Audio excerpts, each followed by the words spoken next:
Hi hello viewers, welcome back to our channel. So நான் உங்கள் PK வந்தாச்சு. வழக்கம் போல் எந்த ஒரு கட்சியாக இருந்தாலுமே பார்த்தோம் அப்படின்னா அந்த கட்சி உருவாகும் போது ஆதரவு அப்படின்றது பெரிய அளவில் கொடுக்கப்பட்டிருக்கு இருந்தாலும் கூட அந்தந்த பொறுப்புகள் அப்படின்றத அனௌன்ஸ் பண்ணும்போது அதை தாண்டி பார்த்தோம் அப்படின்னா இந்த எலெக்ஷன் டைம் வருது அப்படின்னு சொல்லி வச்சுக்கோங்களேன். அந்த எலெக்ஷன் டைமில் இவர் தாப்பா வேட்பாளர் அப்படின்னு சொல்லிட்டு ஒரு கட்சி சொன்னாங்கன்னா என்ன அவர் வேட்பாளரா, அப்போ நாங்கள்லாம் வேலையை பார்க்கலையா, திடுதுப்புன்னு அவருக்கு இவ்வளோ பெரிய இதை கொடுக்குறீங்க, அப்போ கட்சியிலே இருந்த எங்களுக்கு என்ன மரியாதை அப்படின்ற மாதிரியான விஷயங்களெல்லாம் முன்னு வச்சுக்கிட்டு இருப்பாங்க.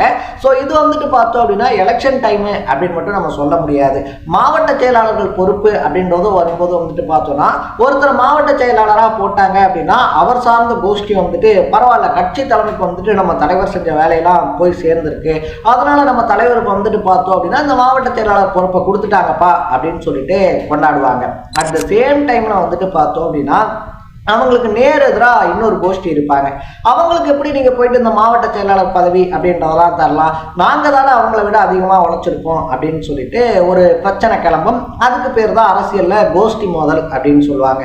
இது பார்த்தோம் அப்படின்னா திமுக, அதிமுக, பாஜக, காங்கிரஸ் அப்படின்னு சொல்லிட்டு எல்லா கட்சியிலையும் காலங்காலமாக இருந்துக்கிட்டு வர ஒரு சம்பிரதாயம் தான் அப்படின்னே சொல்லலாம்.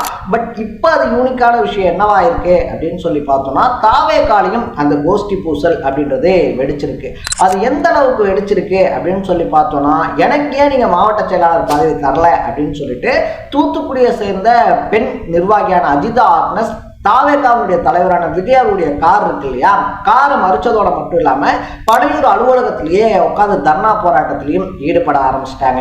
என்னதாமா உனக்கு பிரச்சனை அப்படின்னு சொல்லி கேட்கும்போது இல்லைங்க, நான் கட்சிக்காக பல வருஷமா உழைச்சிக்கிட்டு இருக்கேன், தொடர்ந்து இந்த விஜய் மக்கள் இயக்கம் இருக்கு இல்லையா, மக்கள் இயக்கம்லாம் இருந்தப்பலேருந்து நான் விஜய்க்காக கடுமையாக வேலை செஞ்சுருக்கேன், கட்சிக்காக வேலை செஞ்சுருக்கேன். அப்படி இருக்கும்போது பார்த்தோம் அப்படின்னா வேலை செஞ்ச எங்களை விட்டுட்டு இன்னொரு தரப்புக்கு பதவியை கொடுத்துட்டாங்க, எங்களுக்கு நீங்க பதவியை தர வரைக்கும் நாங்க இங்க இருந்து கலந்து போக மாட்டோம் அப்படின்னு சொல்லிட்டு ஒரு கலவரத்தை பண்ணி ரொம்ப பெரிய பரபரப்பை ஏற்படுத்தி இருக்காங்க அம்மணி அஜிதா ஆக்னஸ் அப்படின்னே சொல்லலாம். ஸோ யார் இந்த அஜிதா, அங்க என்னதான் பிரச்சனை, அதை தாண்டி பார்த்தோம் அப்படின்னா உண்மையான அரசியல் அப்படின்றதே இப்போதான் தாவேகாக்குள்ள ஸ்டார்ட் ஆகுது அப்படின்ற கருத்துக்களும் முன்வைக்கப்பட்டுக்கிட்டு இருக்கு. இதெல்லாம் தான் நம்ம விலாவாரியா பேச போறோம். அதுக்கு முன்னாடி நம்ம சேனலுக்கு நீங்க புதுசா வந்திருந்தீங்க அப்படின்னா இதே மாதிரி அப்பப்ப அப்டேட்டா போயிட்டு இருக்க விஷயங்கள், அது கரண்ட் அஃபேர்ஸா இருந்தாலும் சரி, பாலிடிக்ஸா இருந்தாலும் சரி, ஸ்போர்ட்ஸாக இருந்தாலும் சரி, அப்பப்போ அப்டேட்டாக போயிட்டு இருக்க விஷயங்களை நீங்கள் தொடர்ந்து தெரிஞ்சுக்கணும் அப்படின்னு ஆசைப்பட்டா மறக்காம சேனலை ஃபாலோ பண்ணி சப்ஸ்கிரைப் பண்ணிக்கோங்க. ஸோ கட்சி வட்டாரத்தில் யார் தான்ப்பா இந்த அஜிதா ஆக்னஸ், என்னதான் அவங்களுக்கு பிரச்சனை அப்படின்னு சொல்லி பார்த்தோம்னா தூத்துக்குடி அப்படின்றது இருக்கு இல்லையா, அதில் ஆல்ரெடி பார்த்தோம் அப்படின்னா திமுகக்கே பல கோஷ்டி மோதல்கள் அப்படின்றது இருந்துகிட்டு இருக்கு. ஆளுங்கட்சியாக இருக்கக்கூடிய திமுகவே பார்த்தோம் அப்படின்னா அங்கே அனிதா ராதாகிருஷ்ணன் இருக்கார் இல்லையா, அவர் ஒரு தரப்பு, இன்னொரு பக்கத்தில் கீதாஜிமன் ஒரு தரப்பு, அதை தாண்டி கனிமொழி தரப்பு, அதை எல்லாத்தையும் தாண்டி உதயநிதி தரப்பு அப்படின்னு சொல்லிட்டு எக்கச்சக்கமான தரப்புகளை அப்படியே மேனேஜ் பண்ண முடியாம தத்தளிச்சுக்கிட்டு இருக்காங்க. என்னடா இவ்வளோ கோஷ்டிகளா ஒரு மாவட்டத்துக்குள்ள அப்படின்னு சொல்லிட்டு. ஸோ நம்ம திமுகவுடைய குடும்ப ஆட்சி அப்படின்றத தூத்துக்குடியிலிருந்து நீக்குவோம் அப்படின்னு சொல்லிட்டுலாம் விஜய் பார்த்தோம்னா சூளுரையெல்லாம் பேசியிருந்தாப்புல. அதை தாண்டி பார்க்கும்போது எல்லா இடங்கள்லையுமே திமுக விமர்சிக்கிற மாதிரி ரெண்டு பேருக்கு தான் போட்டியே, ஒன்று திமுக இன்னொன்று டிவிகே அப்படின்னு சொல்லிட்டு பேசிக்கிட்டு இருப்பாங்க. ஸோ இவங்க போட்டினதை என்ன தப்பா எடுத்துக்கிட்டாங்க அப்படின்னு சொல்லி பார்த்தோம்னா இந்த கோஷ்டி மோதலையும் தூத்துக்குடி மாவட்டத்தில் எடுத்துக்கிட்டாங்க அப்படின்னு தான் சொல்லப்படுது. இன்னைக்கு தான் இந்த விஷயம் பெருசா வெடிக்குதா அப்படின்னு சொல்லி கேட்டோம்னா அப்படிலாம் கிடையாதுங்க. தூத்துக்குடியில பார்த்தோம் அப்படின்னா நம்ம அஜிதா ஆக்னஸ் இருக்காங்க இல்லையா, அவங்களுக்கும் அதே அந்த ஒட்டப்பிடாரம் தொகுதி அதை சார்ந்து இருக்கக்கூடிய பாலா அப்படின்றவருக்கும் பார்த்தோம்னா தொடர்ந்து இந்த பிரச்சனை அப்படின்றது வெடிச்சுக்கிட்டே தான் இருக்கு. ரெண்டு தரப்பும் எங்கேயாவது போயிட்டு நின்றுட்டாங்க, மீட் பண்ணிக்கிட்டாங்க அப்படின்னு சொல்லிட்டு வந்தாலே பார்த்தோம்னா இவங்க வாழ்கன்னு சொல்லி அவங்க கத்துறது, அவங்க வாழ்கன்னு சொல்லி இவங்க கத்துறது அப்படின்னு சொல்லிட்டு மாறி மாறி பஞ்சாயத்து போயிட்டே தான் இருந்துச்சு. இதனாலதான் மற்ற மாவட்டங்களுக்கெல்லாம் இந்த மாவட்ட செயலாளர் பொறுப்பு அப்படின்றது அறிவிக்கப்பட்டாலும் தூத்துக்குடியில் இந்த மாதிரி பிரச்சனை இருக்கு அப்படின்னு சொல்லிட்டு விஜய் அவர்களுக்கு தெரியும். அதனாலதான் அவரே பார்த்தோம்னா இந்த பிரச்சனையை சீக்கிரமா முடிங்க அப்படின்னு சொல்லியிருந்தாரு. இதை தாண்டி பார்த்தோம்னா இந்த பாலா தரப்பு இருக்காங்க இல்லையா, அவங்க வேறொரு கட்சியில இருந்தவரை கூப்பிட்டு ஒரு தொழிலதிபருக்கு அவருக்கு ஒரு முக்கியமான பதவி, அதை தாண்டி வேற ஒரு கட்சியில இருந்து வந்தவங்களுக்கு மாவட்ட செயலாளர் பதவி அப்படின்றத கொடுத்துட்டாங்க. அதனாலதான் பார்த்தோம்னா அஜிதா ஆக்னஸ் இருக்காங்க இல்லையா, அவங்க இந்த அளவுக்கு பனையூர் ஆபீஸ் போராடிக்கிட்டு இருக்காங்க அப்படின்னு சொல்லப்படுது.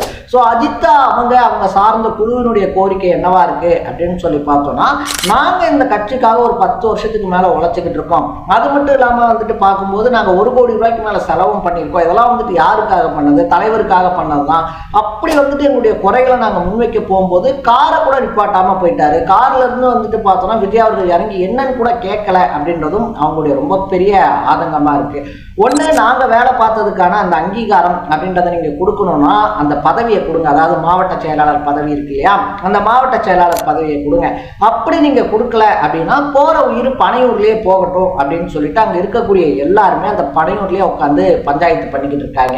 சிடி நிர்மல்குமார் ஒரு பக்கம், ராஜ்மோகன் ஒரு பக்கம், இவங்கெல்லாம் வந்துட்டு என்னதான் பேசி பார்த்தாலும் முடியவே முடியாது. ஒண்ணு தளபதியை வர சொல்லுங்க, அப்படி இல்லையா புஷி ஆனந்த் இருக்கார் இல்லையா, அவரை வந்துட்டு பேச சொல்லுங்க, நாங்க பேசுறோம் அப்படின்னு சொல்லி சொல்றாங்க.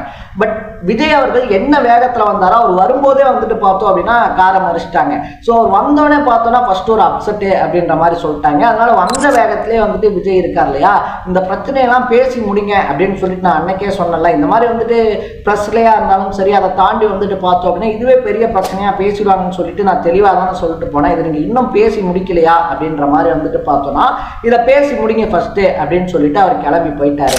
இன்னொரு பக்கம் ஹைலைட்டா பார்த்தோம் அப்படின்னா நம்ம பொதுச் செயலாளர் புஷி ஆனந்த் இருக்கார் இல்லையா, முன்பக்கமா போனா தானே பிரச்சனை, நம்ம பின்கேட் வழியா போயிருவோம் அப்படின்னு சொல்லிட்டு ஒரு படத்துல வடிவேலு கூட இருக்கக்கூடிய ஆக்டர் சொல்லுவார் இல்லையா, சீப் எடுத்து ஒழிச்சு வச்சுட்டா கல்யாணம் எப்படி நடக்கும்ட்டு, முன்னாடி போனா தளபதி காரையே மறிச்சவங்களுக்கு நம்ம காரை மறிக்கிறதுக்கு 2 நிமிஷம் கூட ஆகாது, அதனால நம்ம பின்னாடி கேட் வழியா போயிடுவோம் அப்படின்னு சொல்லிட்டு ஒரு கட்சியினுடைய பொதுச் செயலாளர் அப்படின்னு சொல்லி ஒரு முக்கியமான பதவியில் இருக்கக்கூடியவர் பின்னாடி கேட் வழியா போயிட்டாரு அப்படின்றதும் அந்த அஜிதா ஆக்னஸ் இருக்காங்க இல்லையா அவங்களுடைய குற்றச்சாட்டா இருக்கு அப்படின்னே சொல்லலாம்.